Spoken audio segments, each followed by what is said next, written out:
কেমন আছেন বিআই সাহেব? বুকে বড় জ্বালা বিআইন সাহেব। তাহলে তো মনে হয় বিয়ের গ্যাস্ট্রিকের সমস্যা, গ্যাস্ট্রিকের ট্যাবলেট খান। এ ব্যথা ট্যাবলেটও যাবে না বিআইন সাহেব, আপনার হাতে ঠান্ডা শরবত খেলে এই ব্যথা এমনিতেই চলে যাবে বিআইন সাহেব। তো দেরি না করে আগে আমাদের শরবতটা খাওয়ান। এভাবে তো শরবত খাওয়াবো না, আগে আপনাদের সাথে আমাদের দেনা পাওনার হিসাবটা ফাইনাল করি, তারপর না হয় শরবত খাবেন।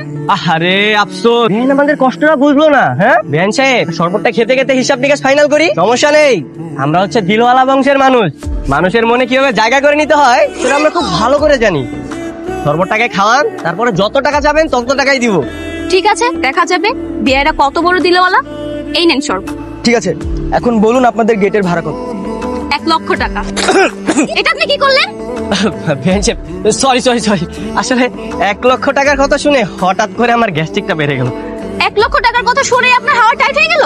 তো হবে না, 1 লক্ষ টাকা কি হাতের মোয়া নাকি যে চাইলাম আর পেয়ে গেলাম? আমাদের বোনা তো সস্তা না। 1 লক্ষ টাকা দেওয়ার ক্ষমতা যদি নাই থাকে তাহলে যেই পথ দিয়ে এসেছেন সেই পথ দিয়ে বাসায় ফিরে যান। আরে ভাই, আপনি তো রাগ করছেন কেন? মাত্র 1 লক্ষ টাকাই তো, আর এমন কি? হ্যাঁ আরে ফয়সাল ভাই, এটা কোনো খাবার দাবার দিবেন না, খেয়াল রাখেন কিছু যাতে চুরি না করতে পারে। আরে ভাই, আজকাল সত্য কথার ভাব নাই, কোনো সমস্যা নেই। যখন চিলের মতো ছো মেরে আপনার বোনকে নিয়ে চলে যাবে তখন বুঝবেন কেমনটা লাগে। হেই, এখানে এভাবে দাঁড়ায় থাকলে কি দুলাভাইয়ের জুতা চুরি করতে পারবি? আর একটু দাঁড়াও না, সব হবে। কেমন আছেন বিয়ে সব, বুকে বড় জ্বালা, কিসের জ্বালা? এই দাঁড়া, নায়িকাদের মতো এমন কোমর দুলে দুলে কোথায় যাচ্ছিস শুনি? আর এই শরবত কার জন্য? বিয়ে সাহেব শরবত খেতে চাইছে, ওনার জন্য শরবত বানিয়ে নিয়ে যাচ্ছি। বিআই সাহেব? কোন বিআই সাহেব? আরে গেটের সামনে ওই বিয়ে সাহেব আমাদের 1 লক্ষ টাকা দিল না, ওনার নাকি গলাটা শুকিয়ে গেছে, ওনার জন্য শরবত বানিয়ে নিয়ে যাচ্ছি। আহা শোনা গো আমার, ওই বাটপাটার জন্য তোমার দরদ উতলে পড়তেছে তাই না? দে শরবত আমার কাছে দে। আরে সাবধানে পড়ে যাবো তো। হইছে, কে এত কিছু দেখতে হবে না, যা রুমে যা। তুই কি সত্যি শরবত নিয়ে যাবি? দেখ না কি করি। আচ্ছা সত্যি করে বলুন তো আপনি কে? আমি ওই যে ব্যান্ড পার্টি, ওইটা আমার টিম। ও আচ্ছা, ঠিক আছে, কোনো সমস্যা নেই। আমি সবাইকে কি বলে দেবো আপনি আমাদের লোক, আপনাকে আমার ভালো লাগছে। আচ্ছা ঠিক আছে। বিআই সাহেব আপনার সব এই নেই, এটা আপনি কি করলেন? সরি বিআই সাহেব, আমি না খেয়াল করিনি। খেয়াল করিনি মানে? হ্যাঁ, আমার ড্রেসটা নষ্ট করে দিচ্ছে, দেখছেন? মুসকি মুসকি হাসতেছে, কেমনটা লাগে বলেন তো এখন? এই, আপনি ইচ্ছে করে আমার গায়ে শরৎ ফেলছেন না? যদি বলি ইচ্ছে করে করেছে তাহলে কি করবেন? কি করবো মানে? এই, আপনি আমার জামার জরিমানা দেন, জরিমানা দেন বলছি। ছি ছি বিআই সাহেব, এটা আপনি কি বললেন? হ্যাঁ, সামান্য একটা ড্রেসের জন্য আপনি আমার কাছে টাকা চাচ্ছেন? আপনার না অনেক বড় লোক। এটা 1 লক্ষ টাকা দিলেন, 10 লক্ষ টাকা দিয়ে বউ নিতে এসেছেন, এত বড় লোকে দেখানোর পর এখন আবার ছোট লোকে দেখাচ্ছেন কেন? আপনি তো খুব ফাজিল একটা মেয়ে। এই কখন থেকে দেখতেছি, আসার পর থেকে আমাদের পিছনে লেগে আছেন। দেখুন, এরকম যদি চলতে থাকে তাহলে কিন্তু সামনে বহুত বড় ঝামেলা হয়ে যাবে, আমি বলে দিলাম। আপনার এসব। আপনার নাম শান্তনা? হ্যাঁ। দীপ্তি আপু? চুপ চুপ চুপ। কি দীপ্তি আপু কি বলেছে তোমাকে? বাবু আপনাকে রুমে ডেকেছি দেখা করার জন্য। আচ্ছা ঠিক আছে, তুমি তাহলে তোমার দীপ্তি আপুকে যে বলো আমি আসতেছি।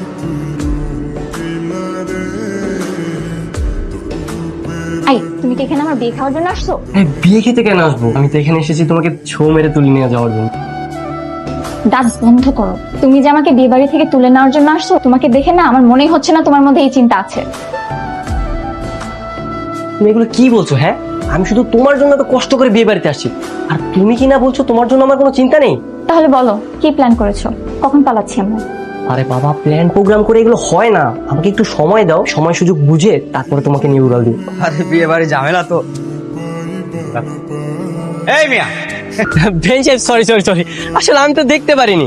আপনি একটু দেখে ডান্স করবেন না? দেখলেন তো কি একটা অঘটন ঘটে গেল। আই, আপনি মিথ্যা কথা বলছেন কেন?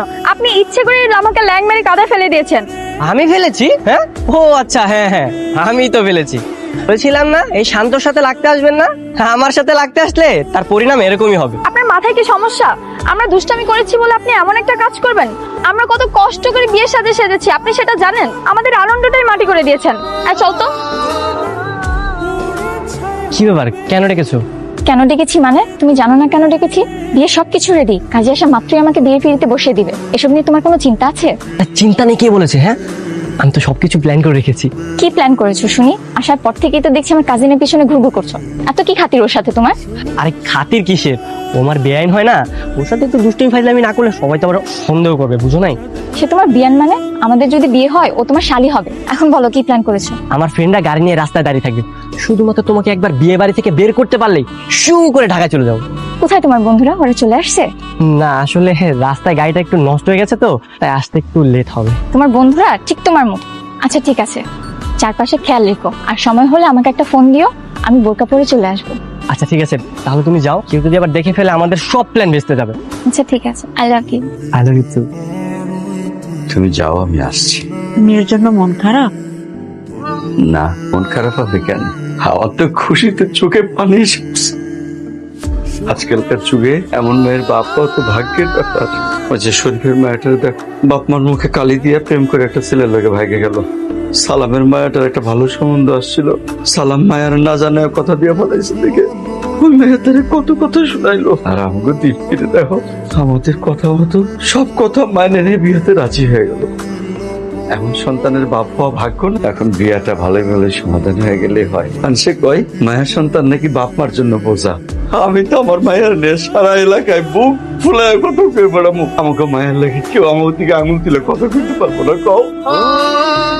হয়েছে, মেয়ের জন্য আর কান্নাকাটি করতে হবে না। বাইরে সবাই অপেক্ষা করছে, চলো আসো।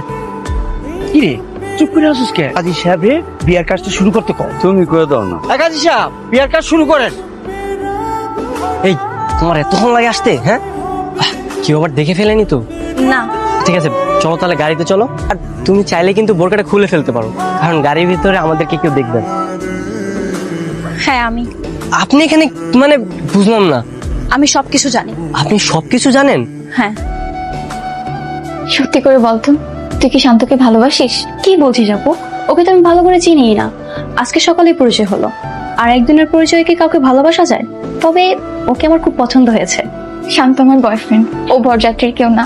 আমাকে নিয়ে পালানোর জন্য বরযাত্রী সেজে বিয়ে বাড়িতে এসেছে। তুই এসব কি বলছিস? আমি ঠিকই বলছি, শান্ত আমার জন্য বাড়ির বাইরে অপেক্ষা করছে। শান্তর সাথে আমার পালানোর কথা থাকলেও আমি এখন বিয়ে বাড়ি থেকে পালাতে পারবো না। বাড়িতে কত মানুষ, সবাই কত খুশি দেখ। বাবা আমাকে নিয়ে কত গর্ব করে সবার সাথে কথা বলছে।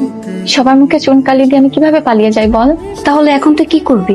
শান্ত অনেক ভালো একটা ছেলে, কিছুদিন ওর সাথে মিশলে যে কোনো মেয়ে ওকে ভালোবেসে ফেলবে। সারা জীবন আমি ওর পাশে না থাকতে পারলেও আমি চাই তুই সারা জীবন ওর পাশে থাক। কি বলিস তুই এসব? না না, এ হয় না। শান্ত তো তোকে ভালোবাসে। হ্যাঁ বাসে, কিন্তু পরিস্থিতির কাছে মাঝে মাঝে হেরে যেতে হয়। তুইও তো মনে মনে শান্তকে ভালোবাসতে শুরু করেছিস। আমি না থাকতে শান্ত ধীরে ধীরে তোকেও ভালোবাসতে শুরু করবে। আমার বোনকে আমার চেয়ে কম নাকি? না না না, এটা কখনোই সম্ভব না। আমি শুধু দীপ্তিকে ভালোবাসি, আমি আপনাকে ভালোবাসতে পারবো না। তোর করে তো ভালোবাসা পাওয়া যায় না। তবে আপনি যদি আমাকে ভালো নাও বাসেন, আমার কোনো সমস্যা নেই। কিন্তু দীপ্তি সবকিছু রেখে আপনার সাথে যেতে পারবে না। আপনাকে একাই ঢাকা ব্যাক করতে হবে। প্রয়োজনে তাই করবো। ভালোবাসলে যে ভালোবাসার মানুষকে পেতে হবে এমন তো কোনো কথা নেই।